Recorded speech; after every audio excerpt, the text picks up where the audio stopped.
30 preview. En 30 jours. Cool. Boston. Est-ce qu'on est dans du sérieux là ? Celtics. Oui. Là, ça commence à plus trop rigoler quoi. Tout à fait.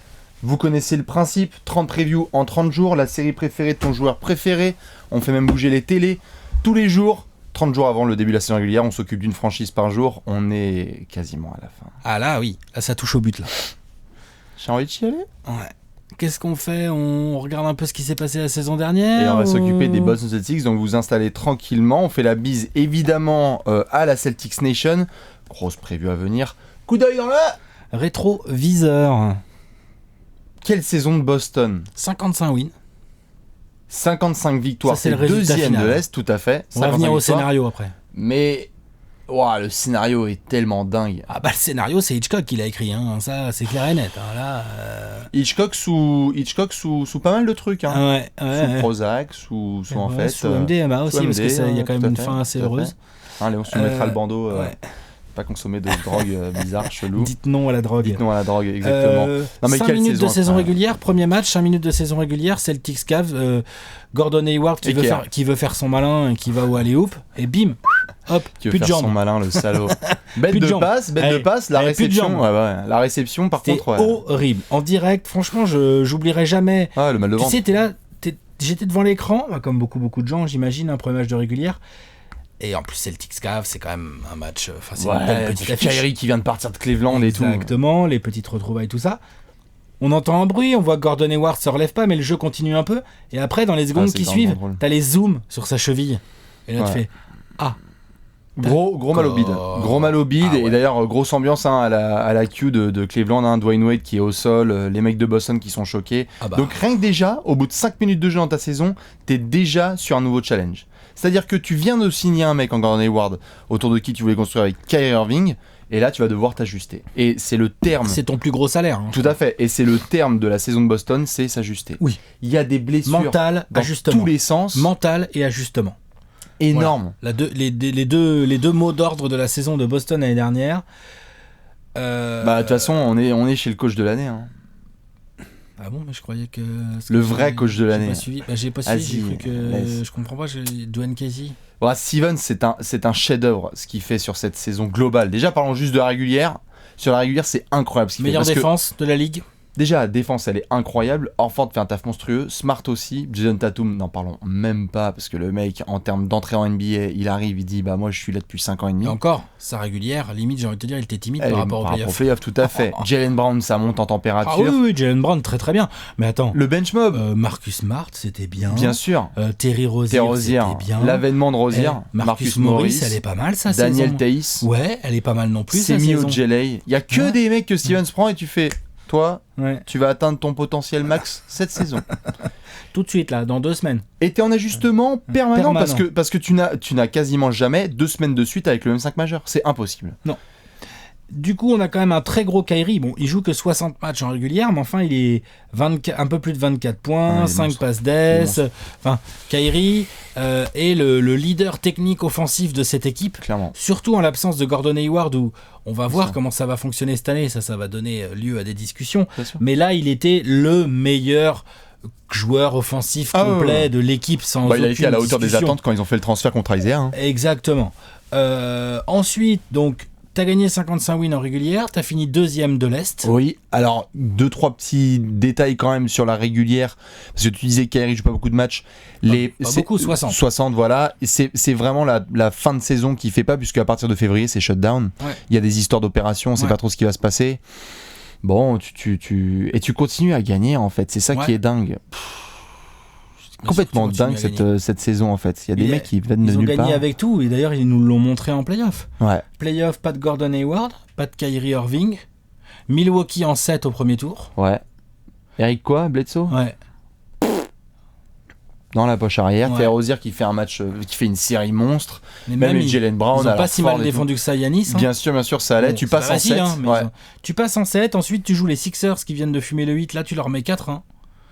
Malgré un un Joel Embiid qui a quand même fait des stats mais qui a eu du mal à peser, un Ben Simmons comme on en a parlé la preview des Sixers qui a été gêné par les défenseurs et donc qui a été obligé un peu de shooter, donc on sait que c'est pas son fort.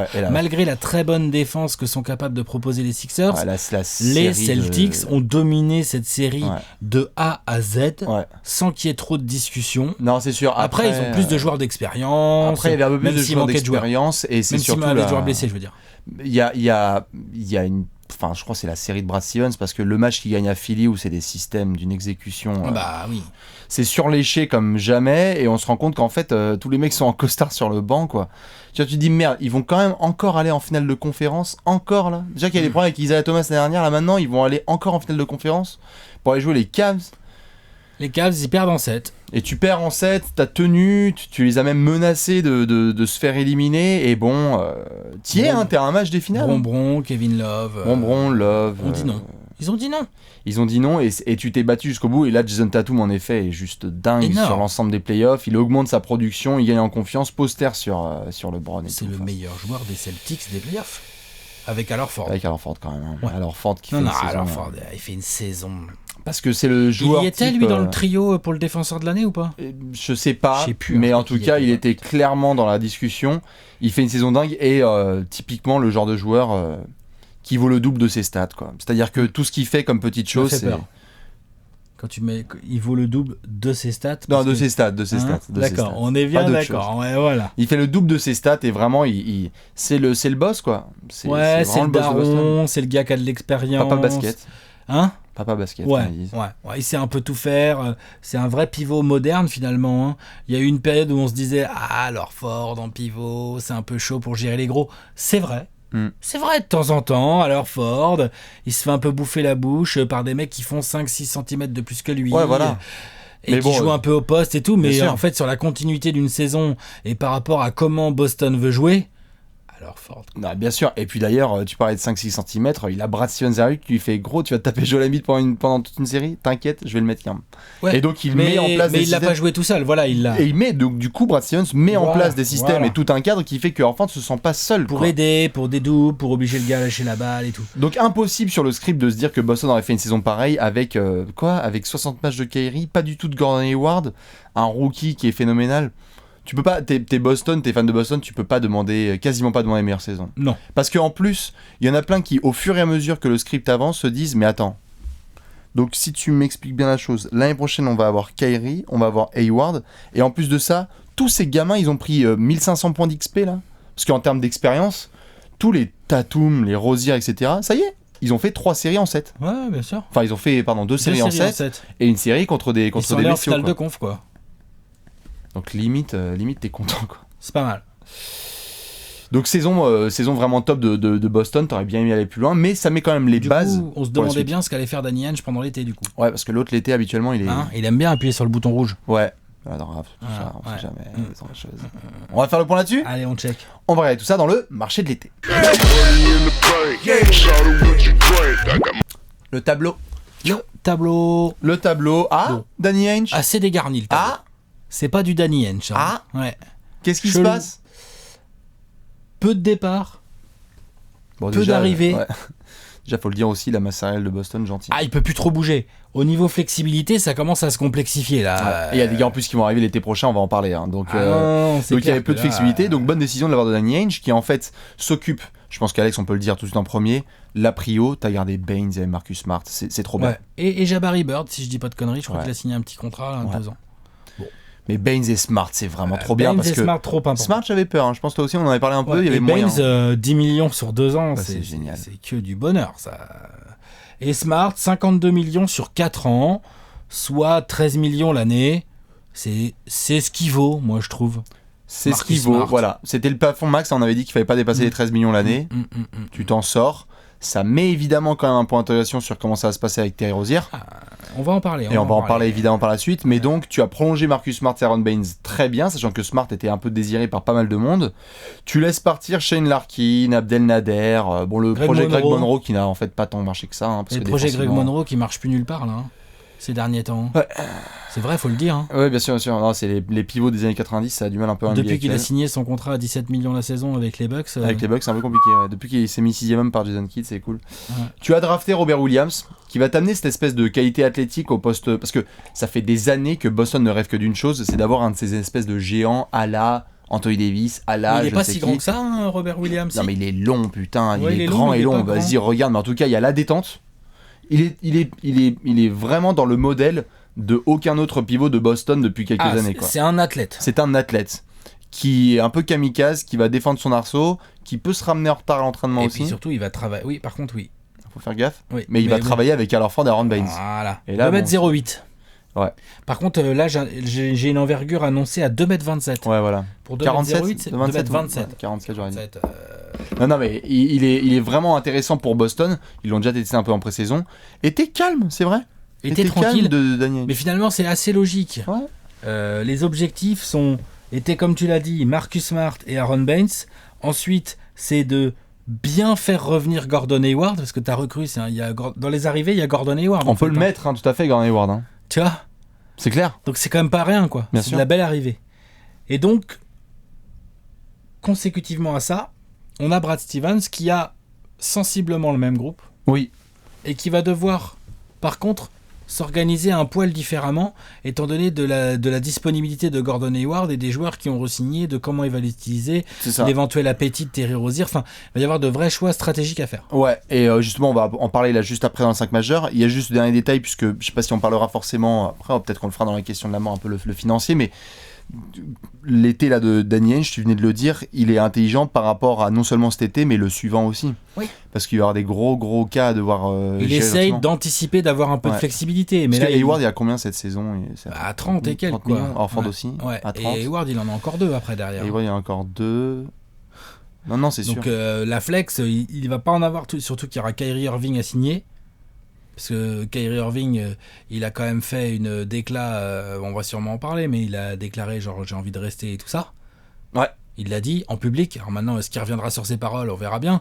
Mais par contre, s'il tient... C'est le genre à te changer ses paroles. Hein. Il y a 3 semaines, la terre était plate. Voilà. Mais si jamais il tient parole, c'est pas pour signer pour le SMIC. Ah, ça c'est clair. Hein? Tout à fait. Voilà. Mais donc justement, comme l'a dit Alex, on va devoir se faire un petit coup de stratégie et plein de choses à dire sur les Celtics de Brad Stevens. C'était chaud. Ouais. On va parler de tout ça dans le 5 majeur.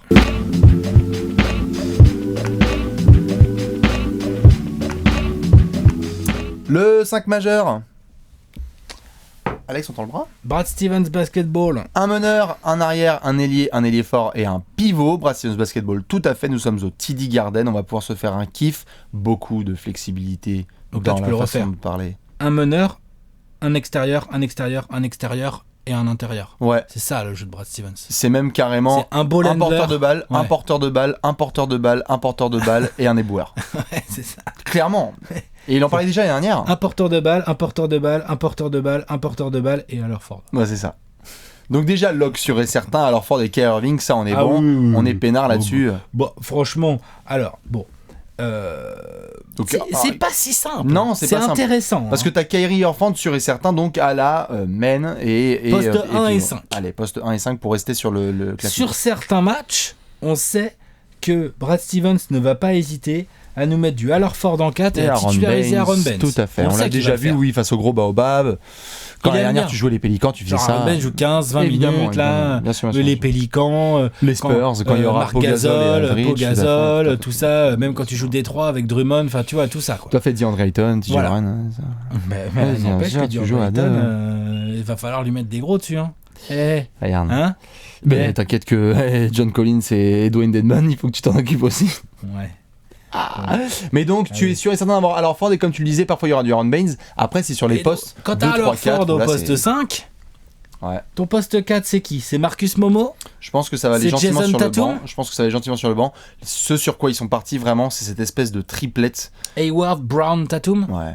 Gordon Hayward, Jalen Brown. Donc il y a Kyrie Horford et au milieu tu mets Hayward, Brown, Tatum et il n'y a pas de poste vraiment en fait. Non, ouais, c'est des agents Smith, ils font tous la même taille et ils sont polyvalents. Ouais, et ils savent tous shooter. Tous défendre. Ils savent tous tenir la balle. Ils se battent en défense. Ouais. Ça aide au rebond. Ça prend grave de rebond. Alors effectivement, tu as des configurations contre lesquelles tu vas être en galère, notamment par exemple quand il y a un ailier fort, un peu grand et athlétique. Par exemple, quand tu joues Blake Griffin et André Drummond. Tu vois, genre moi j'aime bien Hayward. Là, en effet, ils mettront Horford et Baines. J'aime bien Hayward, Brown et Tatum. En avoir un des trois qui défendent des ailiers forts des faux ailiers forts modernes d'aujourd'hui, tu vois, les James Johnson et tout, qui sont athlétiques bien et tout, sûr, mais ça va. Blake Griffin, c'est vraiment un mec qui va aller au rebond, qui est gros. Ouais. Là, c'est sûr, ils mettront Aaron Baines et Al Horford, mais la plupart du temps, on aura ce qu'on a vu en pré-saison, c'est-à-dire Gordon Hayward, quoi. Jason Tatum et Jaylen Brown.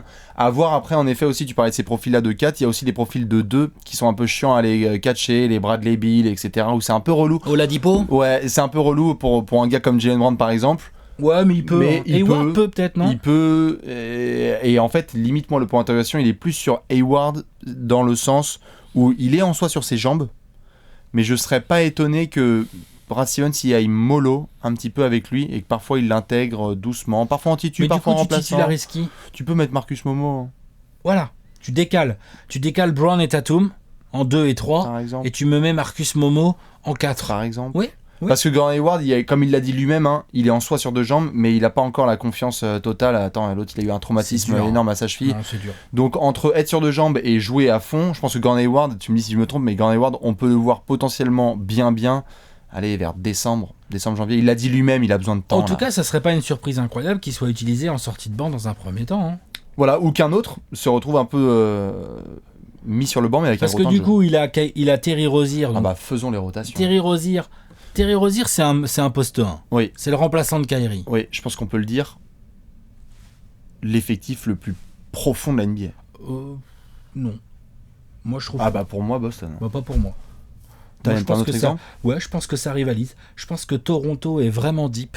Je pense que les Warriors sont vraiment deep. Je pense que les Sixers, sont bien deep aussi. Je te dis pas qu'il est pas deep, hein. Je te dis il est deep, mais regarde. Eh bien, pour moi, l'effectif le plus complet de la NBA. Regarde. Voilà, c'est acté. D'accord. On va voir. Je vais te poser une question. Oui. Donc, si on part de ce qu'on a dit, Kyrie, Hayward, Brown, Tatum, Horford, ok ? C'est le Brad Stevens basketball. Ouais. On est d'accord ? Donc, sur le banc, tu as Aaron Baines derrière Horford potentiellement. Ouais. Tu as un Marcus Momo ou Ojeley qui peuvent venir sur les postes plutôt 4 parce que c'est pas vraiment des 3 ces gars-là. Hein. Garchon. T'as Garchon aussi mais c'est encore un 4 ça. Daniel Tice aussi. Ouais. T'es d'accord ? Ok, donc du coup sur tes postes 2-3, c'est qui tes remplaçants ? C'est Marcus Smart sur le poste 2.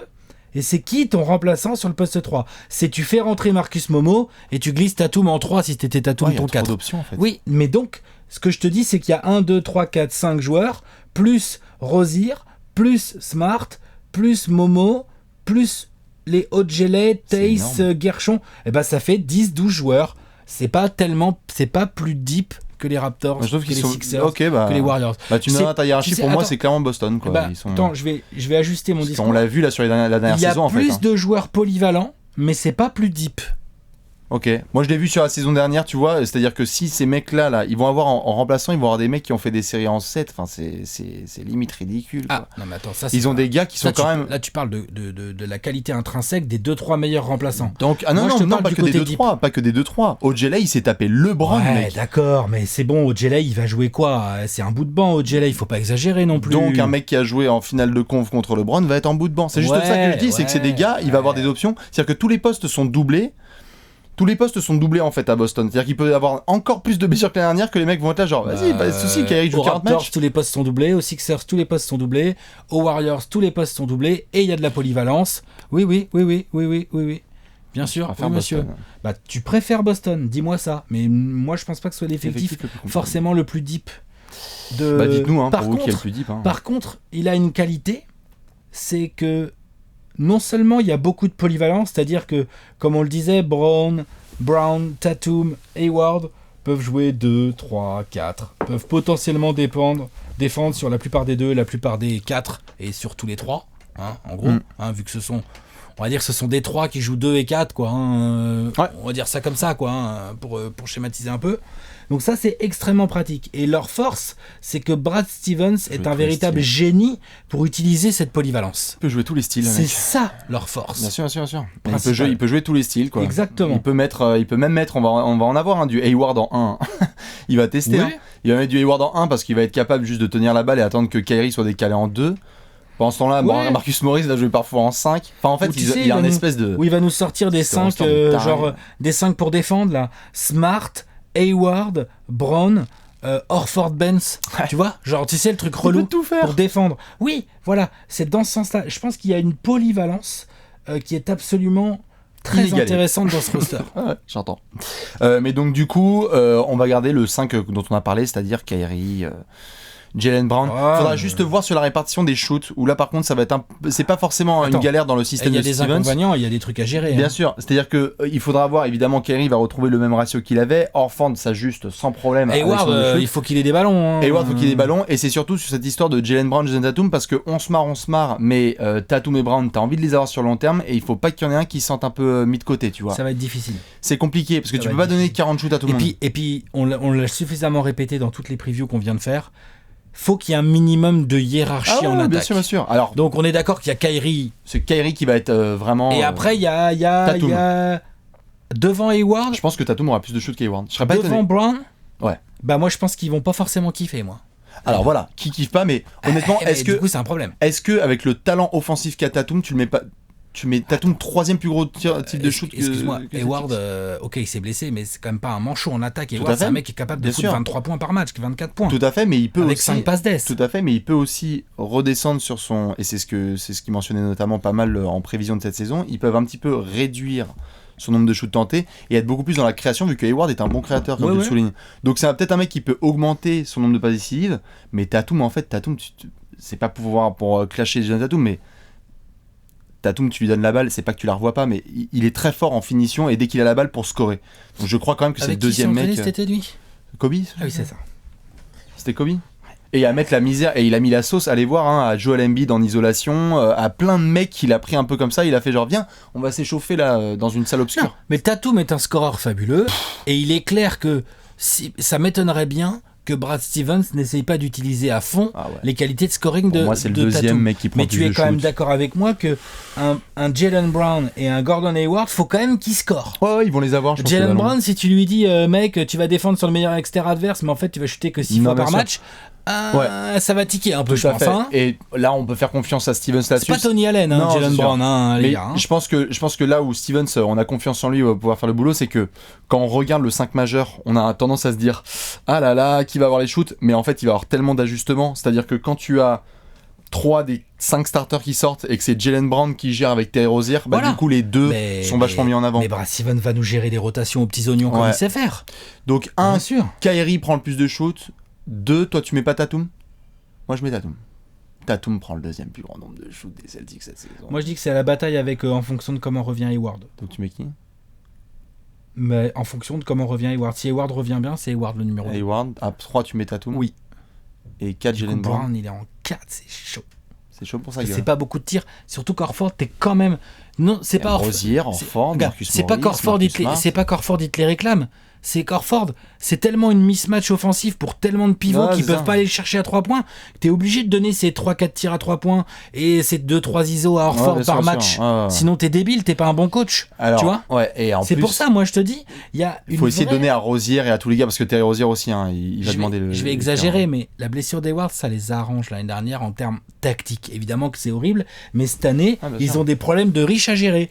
Les problèmes de riches, c'est toujours mieux que des problèmes de galère. Mais il va quand même falloir les gérer. Il va falloir gérer de l'ego. Il va falloir gérer de faire en sorte que tout le monde soit content pour que ce fabuleux collectif qu'on a vu la saison dernière continue d'être toujours aussi fabuleux. Genre Terry Rozier, qui arrête pas de dire partout qu'il veut être titulaire, machin et tout, tu dois le faire signer dans 1 an.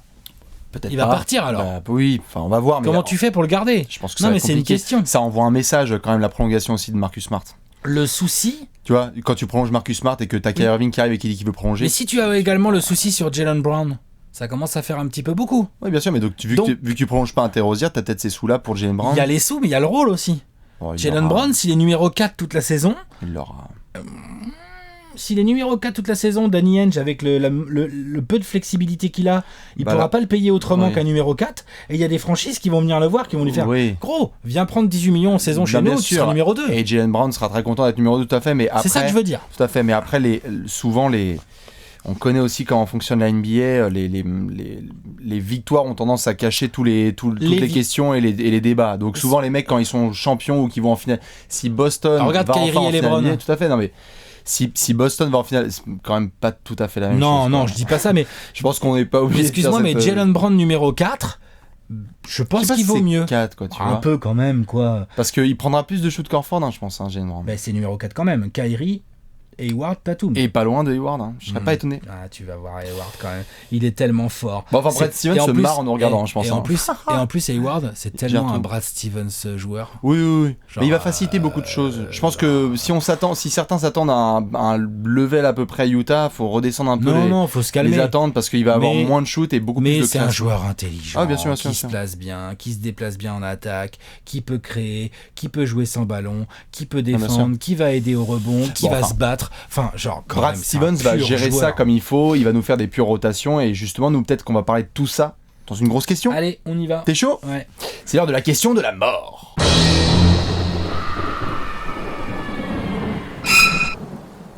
La question de la mort ? Motuna Yaliwa. C'est du Lingala. Eh oui, on est multilangue ici chez Trash Talk, on vous l'a dit. Boston, Lingala. Bah ouais, pourquoi pas ? Ça colle. Bah bien sûr que ça colle. La bise à tous nos copains. Ouais. La question de la mort de Boston, c'est la suivante. Ça fait quelques années quand même sous Brad Stevens que tu te trames à chaque fois en playoff et t'es content, tu vas en finale de conférence et tu te tapes à chaque fois un certain LeBron James qui est parti à l'Est. À l'Ouest. Qui est parti à l'Est.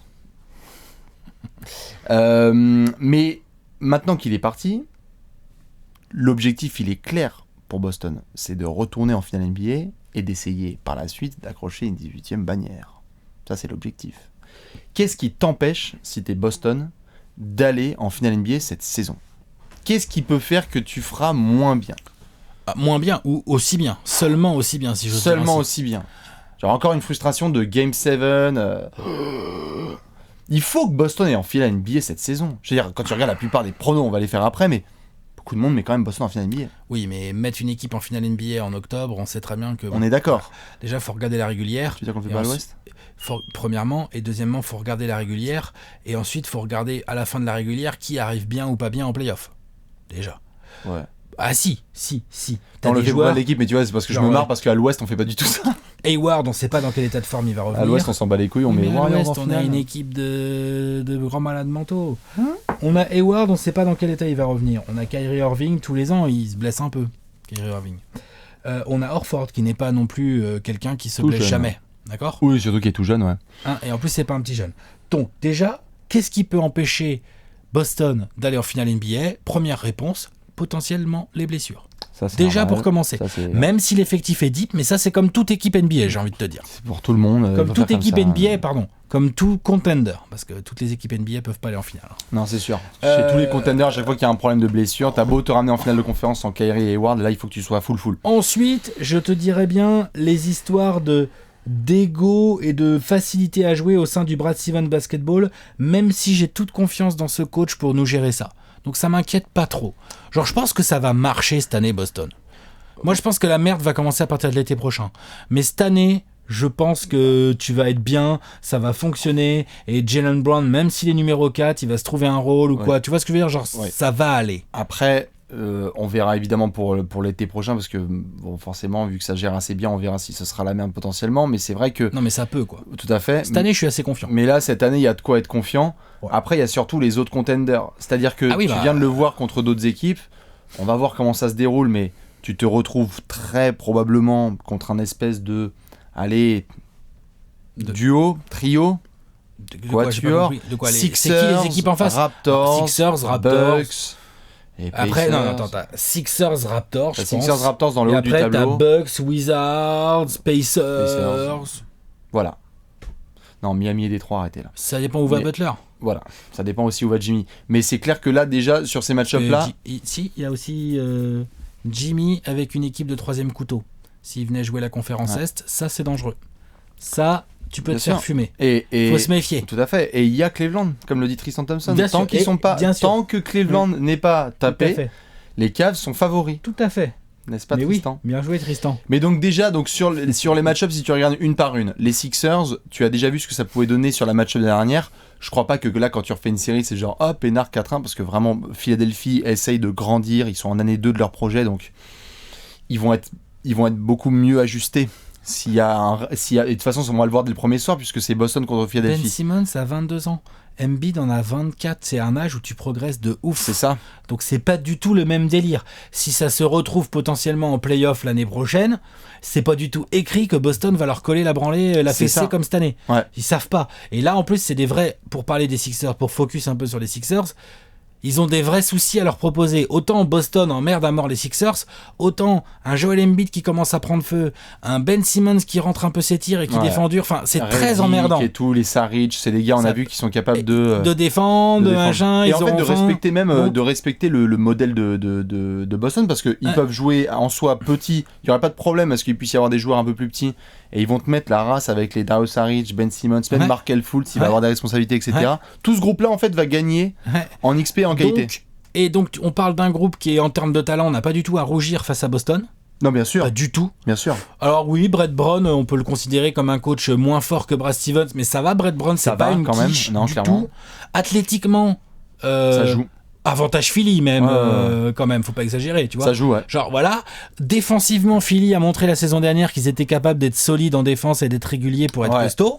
Donc, si tu as raison de les citer parce que c'est une équipe qui a des arguments. Ouais, il faudrait en fait pour eux notamment, ce qui serait chiant pour Boston, c'est qu'un des mecs à la Dario ou Markel Fultz prenne un nouveau cap, enfin un espèce de cap où c'est genre un troisième.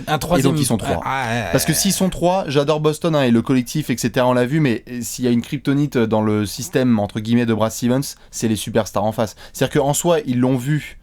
Là, contre LeBron, c'est pas passé parce que LeBron, de toute façon, à l'Est. Et contre Giannis, ça a été chaud. Hein. Mais contre Giannis, ça a été chaud. On est allé jusqu'en 7. Middleton a été bon. Tout à fait. Et donc, pour peu que si Bledsoe fait sa série, ils peuvent être dans la merde, Boston, je suis d'accord. Donc, si tu te retrouves avec un espèce de Ben Simmons Embiid et que tous les mecs ont pris là, Markel, Dario Saric, ça peut être vite relou parce que à Boston, ça joue beaucoup sur le collectif. C'est-à-dire que Al Horford est une star du basket, mais ce n'est pas une superstar. Non. Jaylen Brown est une star du basket. Il n'y a qu'une seule superstar pour l'instant, c'est Kyrie. C'est ça. Et après, il y en a une deuxième en devenir qui peut être Tatum. C'est ça. Ou un Hayward, s'il revient bien, tout ça. Tout à fait. Mais ils en ont qu'une pour l'instant. Donc Philly. Alors que Philly en a déjà 2. Ouais. Donc Philly, tu pourrais en soi les mettre dans les équipes gens très dangereux. Très dangereux. Ensuite, il y a les Raptors en fonction de comment se goupille leur régulière. Ouais. Genre, par exemple. Des Raptors, s'ils sont comme on les a décrits dans la preview, dans les 50 et quelques wins. Et qui prennent 40 points par match. Et que Kawhi est content et qu'il a le sourire. Ouais. Que Danny Green, c'est comme en pré-saison, qui défend comme un chien. T'as dit Kawhi qui sourit. Oui, que Danny Green, c'est comme en pré-saison, il défend comme un chien, il rentre ses 3, puis ça se tape dans les mains avec Kawhi. Que Kyle Lowry fait pas la gueule, et qu'en small ball, avec un Anunoby ou je sais pas qui en 4 et Ibaka en pivot, tu sais que ça peut être très très très emmerdant pour Boston. Ça peut être emmerdant, tout à fait. Maintenant, avantage évidemment Boston. Mais je pense que c'est moins fort. Alors évidemment, même que Philly, je veux dire. Avantage Boston par rapport au coaching, puisque évidemment Nick Nurse débarque. Donc Brad Stevens va avoir clairement la match-up là-dessus. Par contre, sûr et certain, le meilleur joueur de la série est côté Kawhi de Toronto. Leonard. Ça, il n'y a absolument pas de débat là-dessus. Et Kyle Lowry, il a son mot à dire dans ce genre de série, il peut être intéressant. Hein. Et Lowry peut avoir son mot à dire, mais là où Boston peut avoir un avantage, c'est que on venait de parler de superstar, il y en a qu'une en soi à Toronto et il n'y a pas plusieurs têtes. Enfin, je veux dire, si on regarde Toronto, on peut pas dire qu'il y a un Big 3. Non. Il y a un Big 1,5. Non. Par contre, il y a des bons shooters, il peut y avoir une défense extrêmement dure. Ouais. Et puis, il y a plus d'expérience qu'à Philly, pour le coup. Oui, Toronto. Kawhi Leonard, il a été MVP des finales. Kyle Lowry, il a plus 25 ans. Ouais, la plupart Danny des gars. Green, il a déjà des bagues. Non, la plupart des gars, Ibaka, tu vois ce que je veux dire. Voilà, il y a de l'expérience. Tout ça, ça a déjà pas mal joué. Ouais, tout ça, ça a déjà pas mal joué, mais. Donc c'est un contender qui. Non, mais enfin, je veux dire, si ça se passe bien en régulière pour les Raptors, c'est un contender qui, une fois arrivé en playoff, peut être emmerdant pour Boston. Mais qui pour moi restera favori, Boston. Boston restera favori. Tu vois, en fonction de la régulière, tu me donnes un Philly Boston en playoff, je réserve mon pronostic avant de dire qui est favori. Je veux bien regarder les régulières d'abord. Alors qu'entre Boston et Toronto, je te donne Boston favori dès aujourd'hui en fait. Après, sauf blessure, machin et tout. Mais là, avec les effectifs que j'ai là. Ouais, il faudrait essayer de voir comment Nick Nurse peut se débrouiller offensivement on verra le coaching de Nick Nurse. Pour essayer d'installer tout ça. Après, évidemment, tu es dans le sous-niveau. On va voir ce que ça donne à Milwaukee. Parce que Milwaukee, on l'a vu, l'année dernière, ils avaient poussé Boston en 7. T'as la superstar. T'as le coach. Parce que là, le coach, il regarde droit dans les yeux. Ah bah grave. T'as la superstar, t'as en soi le sergent Middleton qui va être là pour faire le boulot. En plus, Middleton, il a un double aspect qui est intéressant. C'est que par exemple, genre Tatum, tu lui mets Middleton sur le slip, c'est quand même relou. Ah, c'est relou. En fait, ils ont l'effectif suffisamment profond et maintenant ils ont un peu d'XP parce qu'ils ont rajouté les Ilyasova, les Brook Lopez, les Eric Bledsoe. Mais tu vois, un Brook Lopez, c'est limite ce qu'il y a de plus emmerdant pour Horford. Pour Horford, bien sûr. En fait, en soi, Milwaukee, si tu regardes bien. Bledsoe sur Kyrie, bah, c'est pas une si mauvaise match-up que ça finalement. Si tu regardes, et au moins il sait qui c'est. Si tu regardes bien Milwaukee, ils ont suffisamment en fait les armes pour pouvoir rivaliser parce qu'ils ont en soi la superstar. C'est-à-dire que si Giannis nous fait une saison un peu comme celle qu'on attend de Kawhi, tout à fait, de MVP caliber, il peut tout à fait les faire chier puisqu'on a vu en termes de et puis là pareil en termes de qualité athlétique, Milwaukee ils sont aussi, même si en soi ils ont rajouté les Ilyasova et Brook Lopez qui sont pas des gymnastes, mais t'as quand même encore des gars qui sont fatigants, quoi. Je dirais pas grand chose, Boston ne passait pas son premier tour. Enfin bon, il y a ni Kyrie ni Hayward, hein, mais tout à fait, c'est différent. Tout à fait, c'est différent, mais je pense que, en tout cas sur les trois qu'on vient de parler, Budenholzer c'est potentiellement le mec qui peut le mieux s'ajuster face à Brad Stevens. Possiblement. En plus, il a les joueurs. Ouais. Tu vois, il sera totalement capable, culotté comme il est, de nous mettre Giannis en 5. Ah oh, bien sûr. Et il va faire genre, tu sais quoi, viens, on va le faire chier là. Viens Horford. Ouais. Défense sur Giannis. Venez doubler, tripler là. On va sortir en forme de la série. Ouais. Enfin, ce qui est trop difficile à faire, mais je pense que Milwaukee est une équipe à ne surtout pas prendre avec des petites pincettes par rapport au playoff. Mais eux aussi, t'es d'accord. Ça va dépendre de leur régulière, de comment ça avance. Un système à mettre en place avec Budenholzer. Voilà, on va voir comment ça glisse. Ils sont en année 1, donc clairement on se rapproche d'un modèle à la Philly. L'année dernière. C'est-à-dire quand ils ont affronté Boston et qu'ils ont pris un peu une leçon d'expérience. Voilà. Et après, bon, derrière, on peut faire Washington et Indiana, mais bon, là, clairement, t'es un cran en dessous. Oh, t'es quand même un cran en dessous. Hein. T'es un cran en dessous sur le coaching, t'es un cran en dessous au niveau du casting. Stars, le niveau, les individualités. Ouais, clairement. Washington, peut-être un peu plus qu'Indiana, dans le sens où, attention, c'est pas pour dénigrer les individualités d'Indiana du tout. Hein. C'est juste que du Bradley Beal, du John Wall, intrinsèquement, c'est fort. Eux, Indiana, j'ai envie de dire, de ce niveau-là, n'a qu'Oladipo. Ouais. Je rêve pas. Non, bien sûr. Après, il faut voir comment fonctionne, pareil, tous les petits qui vont augmenter. Comment fonctionne le groupe. Ouais, comment les petits vont augmenter, parce que t'es pas à l'abri que les mecs augmentent un petit peu. McDermott, ça sort des trucs, et qu'un Tyreek Evans, c'est bien relou aussi pour en sortie de banc. Oui. Après, il y a évidemment un élément qu'il faut avoir en tête, et ça, je pense, Boston l'a très bien, parce qu'ils veulent pas se retrouver dans cette merde-là la saison qui arrive, c'est l'avantage du terrain. Tu dois être numéro 1 à l'Est. Franchement, tu dois sécuriser l'avantage à l'Est tout au long des playoffs. Ne te permets même pas d'aller jouer un match à l'extérieur. Tu as le casting en soi pour aller jouer à l'extérieur un Game 7, mais ne prends même pas ce risque. L'objectif de Boston est clairement d'être numéro 1 de la conférence Est, c'est clair. Mais limite de la NBA. Ou de la NBA si possible. Franchement, tu peux avoir le meilleur buteur de la NBA. Oui, mais ça va pas... Enfin, c'est... Oui. Il y a une bataille. Oui, il y a une bataille. Mais voilà, on verra. Parce que l'année dernière, c'était Toronto. L'année précédente, c'est Boston, je crois, si je dis pas de bêtises. C'était Toronto l'année dernière qui était numéro 1 à l'Est. Donc là, numéro 1 de l'Est, oui. Tu peux pas te permettre, quoi. Il faut que tu sois devant Toronto et Philly. Toronto était numéro 1 de l'Est, mais numéro 2 de la Ligue. Ouais, c'est ça. Et les Warriors n'avaient pas fait une saison de ouf. Hein. C'est ça. Donc, évidemment, on verra ce que ça va donner à partir de la mi-avril, où en sera Boston, où en seront les joueurs et où en seront les concurrents. Mais c'est hyper intéressant cette saison de Boston, parce que là, on vient de défaire tous les contenders. Les fans, tu t'attends à faire NBA. Les contenders, honnêtement, on regardera la saison évidemment de Philly et des Raptors. Mais là, à aujourd'hui, Boston est sur le papier c'est le favori et en termes d'expérience est le favori de l'Est. Bien sûr. Aujourd'hui, avant la saison, tu dois aller en finale NBA. Voilà. C'est-à-dire que c'est ton objectif. N'importe quel autre résultat n'est pas satisfaisant. Ouais, genre ou alors faudrait vraiment qu'il y ait une manière un peu spéciale, genre tout le monde est blessé. Tout le sac majeur qui est blessé. Voilà, c'est ça. Voilà. Sinon, tu vas en finale NBA. Point barre. Ouais, c'est l'objectif. Rendez-vous en juin. C'est l'objectif. Les fans de Boston. Ouais. Mais on a un gros trophée à distribuer. Ouais. N'est-ce pas? The Gerrard. Ah, c'est pas la Bill Russell Trophy qu'on parlait de non, c'est le Gerrard d'or. Non, c'est le Gerrard. On va donner tout de suite le Gerrard d'or.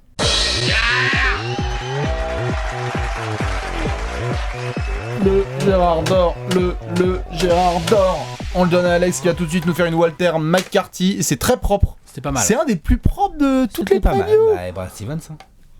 Système. La classe. Propre. Système exécuté, léché. C'est propre, c'est lourd, c'est léché.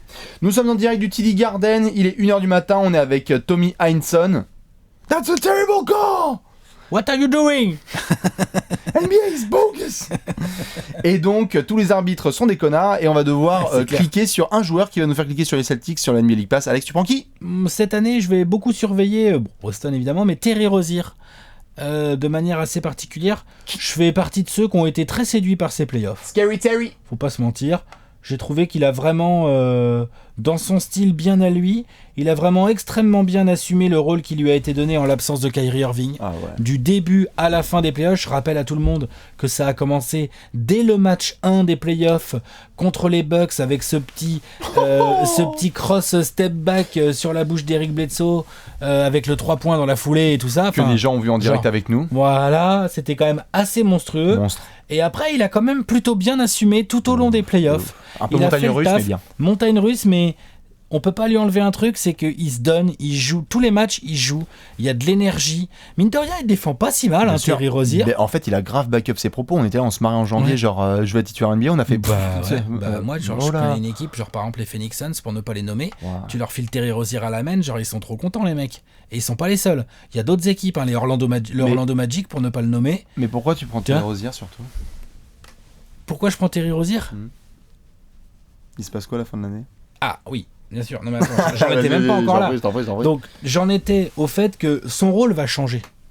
C'est-à-dire que là, il a goûté à la lumière en play-off, au shine, à être un peu. Tu dis, il a été en montagne russe. Moi, j'espère qu'il va pouvoir être en montagne russe l'année prochaine, qu'il va pas être en tout petit truc comme ça en sortie de banc derrière un gros Kyrie.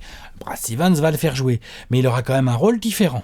Donc, je suis curieux de savoir comment il va s'y adapter et comment il va exploiter le temps de jeu qui va lui être donné. Il va avoir des belles minutes pour justement gérer ce que tu as dit tout à l'heure, c'est-à-dire que agent libre, pépère à la fin de la saison. Restreint ? Oui, parce que c'est fin de contrat rookie. Mais quand même, agent libre. Bien sûr. Donc, faut pas qu'il compte sur Danny Ainge pour lui filer le pactole, vu on a vu ce qui s'est passé avec Marcus Smart. Et il va pas demander 8 millions. Et il va pas demander 8 patates, il va demander beaucoup plus. Je pense que s'il fait pas le con en sortie de banc avec les playoffs qu'il a fait et qu'il fait une bonne régulière, voire des bons playoffs dans la foulée, je pense qu'il y aura des équipes qui seront prêtes à lui filer 12, 13, 14, 15 patates et à lui donner le spot de titulaire. Ouais, clair. Il y en a. Dans la ligue, il y a des équipes qui peuvent avoir besoin de ce genre de gars en titulaire. Ouais. Sans problème. Faudra voir notamment les fins de match. Putain. Parce qu'en soi, il aime bien souvent utiliser Marcus Smart avec Kyrie, Brad Stevens. Oui, mais là, du coup, Terry Rozier, il regarde les fins de match toute l'année. Parce qu'il est clutch, Pépère. Oui, mais Kyrie, ça va en termes de clutchitude, c'est pas mal. C'est pas mal. Ouais. Mais donc, du coup, donc clairement, tu vas peut-être regarder des matchs sur le banc. Tu vas pas jouer avec Kyrie, Rozier et Smart. C'est ça. Donc, il va peut-être regarder des fins de match sur le banc. Peut-être que Smart aussi va en regarder certaines sur le banc aussi. Et ça peut faire des histoires. Bref, il y a des vrais choix à faire et Terry Rozier va être au centre de beaucoup d'entre eux. Attention. Eh bien, écoute, même si le geste est dépassé, je vais partir sur Gershon Yabusele, évidemment, le roi du dab. Bon, il a changé sa danse. On fait la bise à Gershon. Évidemment, il y a plein de gars qui vont me faire cliquer sur Boston. Mais en fait, ce que j'aime bien avec Yabusele, c'est qu'il y a un vrai challenge cette saison. Il l'a montré là un petit peu en pré-saison et même précédemment que le staff est hyper content de sa pré-saison. Le staff de Boston a grave kiffé ce qu'il a pu apporter.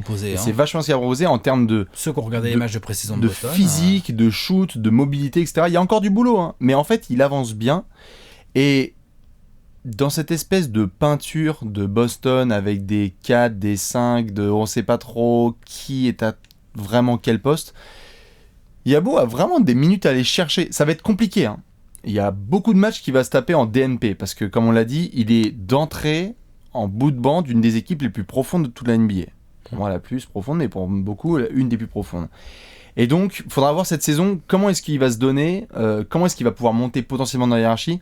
Bref, c'est un des Français, moi, perso, de tous les Français qui sont NBA, qui m'intrigue le plus parce que s'il avait fait, tu vois, des Summer League hyper silencieuses et une pré-saison avec des did not play, je serais là genre, bon, vas-y, rien à foutre. Mais il les fait grave kiffer en fait à Boston. Il fait hyper partie de l'effectif et il s'entend bien avec les joueurs, etc. Il est important dans cette espèce d'esprit de groupe, de vie, parce que c'est Gershon, quoi. Il y a toujours le smile et il tape ses danses. Donc voilà, un des gars qui va notamment me faire regarder sur League Pass, parce que dès qu'il y aura plus 35, quand il y aura 95 à 60 là, non, avec 5 minutes à jouer, parce que Boston aura lockdown l'équipe adverse, quand il y aura Gershon qui va jouer, moi je vais essayer de voir si c'est juste pour faire le con ou si c'est pour vraiment montrer que putain, en fait, lui aussi c'est un gars à qui on va devoir penser à conserver dans l'effectif, ou bien qu'il va vouloir partir ailleurs parce qu'il aura tapé dans l'œil d'autres équipes. Ouais. Grosse saison de Gershon, on l'attend. Allez. Sur les quelques minutes qui vont être offertes, faudra être carré. Scary Terry pour Alex, Yaboo The Dancing Bear pour Bibi, et donc il nous reste quand même une section. Un petit chiffre, un petit prono. C'est l'heure du pronostic ? Allez, c'est parti. C'est l'heure du pronostic.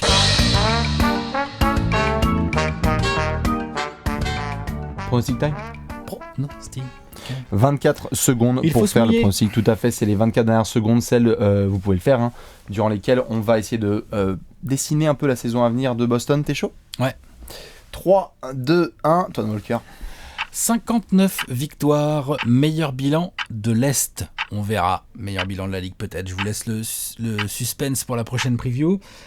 Petite progression, hein, de 55 tu passes à 59 wins. On va voir comment Hayward va revenir. C'est aussi pour ça que je donne pas plus de wins, parce que je trouve qu'il y a de nouveaux ajustements à faire. Je trouve que la concurrence est pas si dégueu que ça, et qu'en haut de l'Est, ça va se battre. Mais effectivement, je vois Boston dominer l'Est, et je vois d'éventuelles petites défaites à cause des petits soucis qu'il y aura. Il peut y avoir des soucis d'ego cette année, il faut se méfier. Enfin bon, Boston, 59 wins, premier de l'Est. 24. Bon, arrête, j'ai fait 40 secondes au moins là. Ouais, t'es bon, mais c'est bien, pour les derniers, Boston, on se fait plaisir. temps, les derniers, on se fait plaisir. Allez, je vais essayer de faire aussi bien et aussi court. 3, 2, 1, top chrono. 61 victoires pour Boston. Non seulement ils seront premiers de l'Est, mais je vais les mettre premiers de la NBA. Ils vont avoir le meilleur bilan pour moi. L'effectif est trop profond. Tu peux tout faire. Il peut y avoir des blessures. Il y a des mecs qui sont maintenant suffisamment expérimentés pour pouvoir gagner. Tu peux jouer avec ou sans meneur, avec ou sans arrière, avec ou sans ailier fort, avec ou sans ailier tout simple. Il y a des jeunes qui vont devenir des stars en devenir. Totale confiance à Brad Stevens. Ça fait 61 victoires. Le groupe, en plus, ils sont à 55 victoires là, l'année dernière. Et c'est le même groupe. Ça va tout droit. 61 victoires. Du coup, on va montrer le gros tableau. Oh, allez. Le gros tableau made by Léon. Ça commence à... C'est bon, Léon, t'as mis le jazz? C'est bon, il l'a mis. C'est bon, il l'a mis. Il est en 1 an, je crois. Ouais. Il restait un trou. Donc évidemment, n'hésitez pas, si vous voulez, vous, le remplir, ce tableau. Il est disponible notamment sur le compte Twitter de Trash Talk. Hein. Donc vous pourrez vous faire plaisir. Juste, il y a un petit indice ou pas pour la prochaine vidéo? On sait, hein. Pas la peine, là. C'est pour qui? Hein, c'est pour les... on verra. Pour la Demarcus Cousins Team. Pour la Demarcus Cousins Team. Mais alors j'ai quand même une grosse question à poser. Ouais. Parce qu'on se marre, mais ça fait quelques jours, là je vois, il y a une espèce de post-it J-2, je comprends rien. C'est très bien que c'est la reprise dans 2 jours. Il y a une question nous cache. Non, c'est juste pour annoncer la date du prochain épisode de TBNL. Voilà. Joyeux Noël. Voilà. Rendez-vous quand? Mardi à midi. Rendez-vous ce mardi à midi pour le nouvel épisode de TBNL. Et ciao.